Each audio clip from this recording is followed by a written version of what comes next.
Good. So you do have to pick the mic up and talking to it. Okay.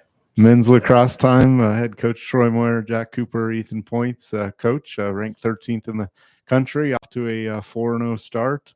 Two lengthy trips, not a whole lot of time in between. Kind of walk us through what those first couple of weeks of the season were like. Pretty crazy, but pretty successful in the end as well. Yeah, you kind of hit the nail on the head there. A little crazy, especially with facing some weather out in the Midwest in Kansas City, forcing the games to be moved around a little bit. So even when we did have a break between games, it felt like everything was still moving 100 miles an hour. The games themselves, though, went well. We got to play out in sunny California, got some nice weather out there. Didn't get any rain up in Northern California, which was always nice. Walked away with 2 big conference wins, which is kind of unique to start the season. I felt like that set us off right to head into that Midwest trip. And then, like I said, we were dealing with some weather, moving the games around, but the games actually ended up being on some pretty beautiful days. I think we had like a high of 60 the one day, and guys were wearing shorts and moving fast. So the big one was the Rockhurst win there. Nice chance to play someone who typically gets some national recognition, and I think we made a pretty big statement in how we did that. So, yeah, two great wins in that trip as well. For you guys, what is that travel like? Getting on a plane, getting right back on from the plane, and then a couple days later getting on a bus for a long trip. What does that do to the body from a student athlete perspective, and how do you kind of personally handle that for yourselves? Well, obviously it's definitely hard.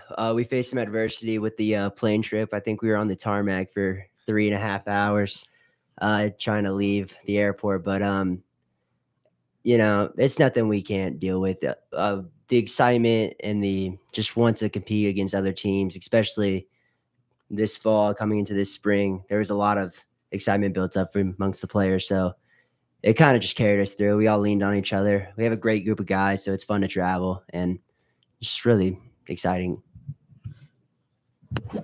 Yeah, it's pretty good fun traveling. So all the adversity and stuff, we just brush it off. It's just another day. We get to go out and play some lacrosse. So that's always fun. But we got a bit of stretching done in the hotel room one of the days. But yeah, the worst part's always just the bus ride. 15-ish hours about. Yeah, 15 hours on the bus to Kansas was rough on the body, but we all got through unscathed. So it was pretty nice. As you can tell, Jack's from Western Australia, so he's used to some long travel days getting out here. You guys have had a couple of weeks off from games, at least getting ready for the trip to Florida. What has it kind of been like, the atmosphere around practice, knowing you got the 4-0 record, but a lot of big games coming up here next week? Yeah, I think the main thing I tried to keep these guys focused on was that it was a great opportunity for us to kind of regroup and reheal. It's not often that you get 2.5 weeks at home, back into classes, back in the athletic training room, getting treatment and all those types of things. However, the big thing that I was kind of concerned with was, not having that same level of competition as when we are playing outside games, and wanting to make sure that we kept our compete level high. So we did some inter squad scrimmages, and I think the guys played extremely well in those, making it seem as close to a real game as possible. Did some things like, the black team was wearing black helmets, white team was wearing white helmets, trying to make it as real of a game as possible. So no, they did well with it, just kind of maintaining that compete level, but understanding that we've kind of been gifted almost like a bye week in a sense, a chance to regroup, reheal, get back to working on what we needed to work on after analyzing those first 4. So. Yeah, this is something new that I've seen with this program in the past 4 years, really getting a big break in between games. And I think it kind of helped us really take a step back and realize, we have something special here. I personally never started 4-0 since I've been here. And we have an opportunity in front of us to do something that Mesa hasn't done since 2018. And I think that really kind of put it in perspective when we've been back talking about it, hanging out with the guys outside of practice, which we don't normally get to do during the spring. And I just kind of fuel this thing to Florida and then to these in-conference games when we get home. Coach, you've had a lot of different guys step up pretty balanced scoring across the board. A lot of different defensive standouts as well. What has it been like to kind of have that balance and know that even if one guy might not be on his top of his game, you got 2 or 3 or 4 others that are? Yeah, I think that's kind of a credit to what this program's become, and the guys that end up sticking around and making it to senior and junior year. There's sometimes guys that haven't seen the field a whole lot, and they've just kind of been waiting in the wings. So we'll get guys from that standpoint who might seem like upperclassmen that have been just biding time and waiting for their moment. They've stepped up big. And then behind them, especially with how we've played these last 4 games, we've had a chance to get a lot of guys running through in live game action. And I think that's invaluable. You can practice as best as you want and get out on the field, but that first time that you really step foot wearing the jersey against somebody else wearing their jersey, you can't replicate it. And so we've been lucky enough, like I said, to take care of business on our end and get even the bottom half of our travel roster into games.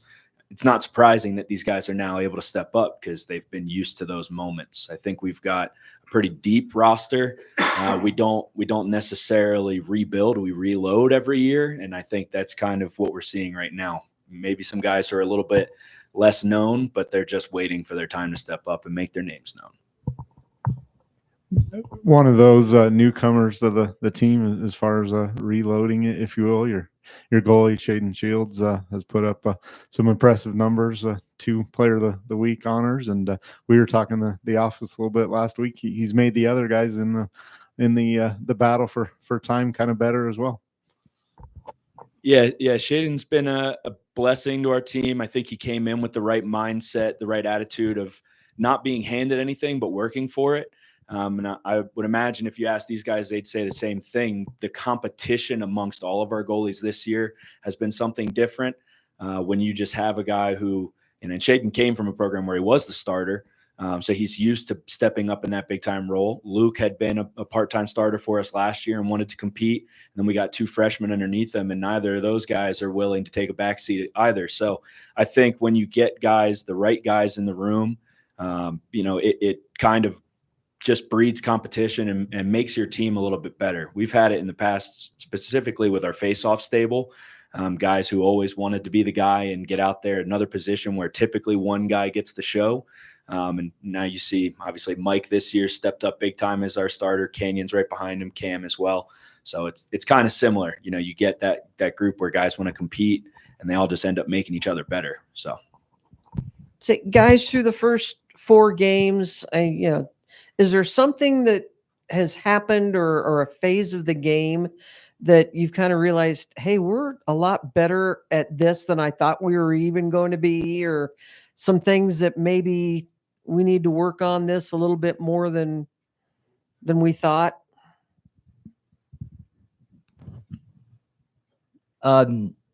Prefacing this, not that we've done a bad job of this in past years, but I think one thing that's been insurmountable for the success that we've had recently is we've all really been leaning on each other and showing each other love throughout the games. Lacrosse is a really emotional sport, and you can really get in your own head when things aren't going well and like start playing hero ball or maybe saying something to your teammate that doesn't need to be said. And we haven't had any of that this year. We've all just leaned on each other and focused all of our energy towards one goal and just knowing what we got. And I think that's one thing that's been beautiful this year. And I think if we continue doing that, we're going to keep seeing success that we're seeing. I think also we built this confidence during practice, during those month and a half we had before our first game. So when we got to our first couple of games, we were like, if we just play our style of game, no one's going to be able to beat us. So building it during practice is definitely the big part of this year. New conference alignment this year. I mean, you got to be kind of eager to see how that shakes out, but it's just a little bit different. And there's kind of I don't really want to say it's a comfort level knowing there's an AQ out there, but you don't have to be perfect for the first time since this program started. Yeah, it's an interesting situation to be in. I guess for lack of a better term, it's a safety blanket. I don't like calling it that because we want to make sure we take care of business every day as well. But there is that, you mentioned comfort level, the reassurance in the back of your head that, we don't have to have all of the weight of the world, all the pressure in the world on us when we play these teams, specifically down in Florida. We can kind of go down there and, my message to these guys all year has been just focus on yourselves. Jack said it, if we play our game, nobody can beat us. And we believe that. And so now it's not so much, hey, we have to be perfect or we're going to lose our chance. It's just focus on being the best us today. And if we do that, we'll take care of business down in Florida. The safety blanket of having an AQ and playing with the Peach Belt Conference, it's still not an easy path by any means, but there is a clear and honest pathway, which I think has been different from some years in the past. Those moments where maybe we lose 2 games and we're sitting there crossing our fingers and hoping, if we win our conference, we've got a chance to get to this thing. So, I think that's a positive for these guys, kind of that reassurance, that safety blanket. I've heard from so many alumni that they're just pumped for us to have this chance. They wish they had it when they were here. They're jealous. And so I think, it's something unique for our program, obviously for the RMAC to have a little bit of some respect, some opportunity to go and show what we've got. Hopefully that's us, but if not, another team from out here in the West as well. Coach, kind of on a macro level, I think lacrosse is a sport that developed on the coasts before it really came out here in the first place. Do you think this new conference realignment is going to be a Kickstarter to getting other programs in the Colorado region, kind of this part of the country, into lacrosse and really building the sport as a whole? I hope so. I think, you're seeing the game pop up in a lot of different areas. It's a little bit, at this point, it's kind of its own hotbed on the Front Range in Denver. But, the school like Northwest Nazarene in Idaho, all of a sudden going to be joining D2 and having men's lacrosse. I think that's huge for the game. You see these teams in California that are starting to sprout up for, and join the RMAC or the Peach Belt RMAC division. And I just hope that other schools are taking notice about the benefit of men's lacrosse. I think these guys do a fantastic job of being positive role models, not just in our own community, but when they're traveling, as we do across the country. We constantly get acknowledgement and praise from, restaurants that we stop into. These guys are very well respectable people. They say thank you. I think that's a hallmark of our program, but it should be kind of that blinking light to other schools as well, that, hey, you can kind of bring the right type of people to your school, people that are, competitive athletes that want to do well academically, that are willing to kind of be that poster child for your school. And so hopefully we see some more programs pop up here. I know I'd love it. I think these guys would love it as well, to have a little bit easier travel if some other schools in state popped up. So, yeah. And speaking of that travel, fellas, obviously not ideal going out to Florida, going out to California, even that drive to Missouri, which I've done many times and it's just not fun. Obviously it's not ideal on your bodies, but how important are those bus rides in building chemistry with your teammates and getting closer and building that kind of relationship that you guys have? Yeah, in my 4 years here, some of the best moments I've had is on these trips. It's we're all best friends. We all hang out outside. We're all live together, and just being able to go experience these things with each other, it's awesome every time. Even when the games maybe might not be going our way, you're still there with your best friends. And we have a great support system with a lot of our parents on the team coming out to all these games. So it really does feel like a family event. And then also when the games are going good, those hotels after a big win are really fun. Just saw all the guys recapping the game and hanging out, and yeah, it's awesome. Oh yeah, I personally like going to Florida and California. It's a little warmer, but a bit what I'm used to. But yeah, these travel trips are the most fun. Like when you talk to alumni and alumni come back, they don't talk about games. They talk about the travel and being with each other. So in the end, it's the big things that you're going to remember when you're older. So the travel aspect is really enjoyable, even though it might be long and tough. It's so much fun and all worth it usually at the end of the year. All right, question of the week. Kind of change it up, talk a little bit different than lacrosse. If you could only have one smell or scent for the rest of your life, what would it be and why? I have this candle that's a sea salt and tobacco scent, and that's what I'm going with every time. No, nothing can really beat the fresh tennis balls straight from the can, to be honest. I'm going to go with a homer answer here and say when I'm standing in line at a Philly cheesesteak spot, getting to smell that grill, the guy sweating over the onions. Oh, man, can't beat it. All right. Well, perfect. Thank you and good luck. Thank you. very much.